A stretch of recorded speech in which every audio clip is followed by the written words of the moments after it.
Sa pagpapatuloy ng buwanang serbisyong kasambahay ng UNTV, katuwang ang mga chapters ng Members Church of God International sa buong USA at Canada, isinagawa ang Share Cup campaign bawat linggo nitong Marso. Nagbigay ng libreng mainit na kape o maiinom at pagkain ang mga volunteers sa mga kapuspalad dito sa gitna ng nararanasang extreme weather o sobrang lamig na panahon sa Hilagang Amerika. The volunteers are doing an extraordinary service, and I think you guys are doing a really good job with this. And seeing now that the volunteers are around the country and everything, we're grateful for them, and the help that they're giving us is truly needed, and thank you.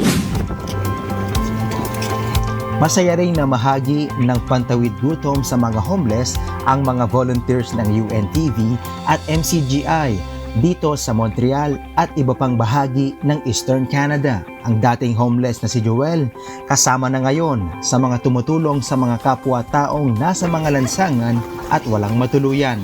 Because I was in the street giving back what I got. Ipinaliwanag naman ng isang resident homeless shelter staff sa Toronto, Canada na mali ang iniisip ng iba na karamihan sa mga homeless ay lulong sa droga o kaya ay bayolente. A lot of people think of homeless people they're dangerous or they're worthless, but everybody needs a home, everybody needs help. You never know, you could be one step away from being in their situation. Kaya naman, bukod sa pagpapasalamat sa MCGI at UNTV, hinikayat nito ang tulong ng grupo na maipaliwanag sa pamamagitan ng media ang pangangailangan ng tulong sa mga homeless sa Canada.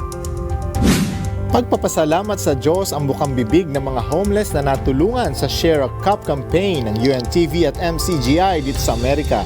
Ito ay dahil sa kabila ng pakiramdam na nakalimutan na sila ng karamihan, mayroon pa rin mga nagmamalasakit sa kanilang kalagayan.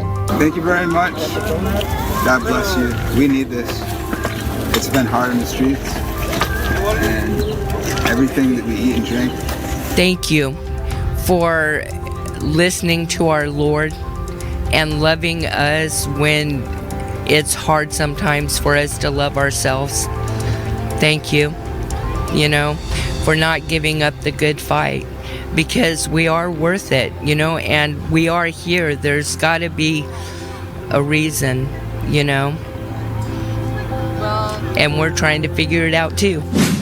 Kung may ngiti at sayang makikita sa mga kapuspalad na natulungan sa Share a Cup campaign, iba yung galak din ng nararamdaman ng mga volunteers sa kanilang pagtulong sa mga nangangailangan.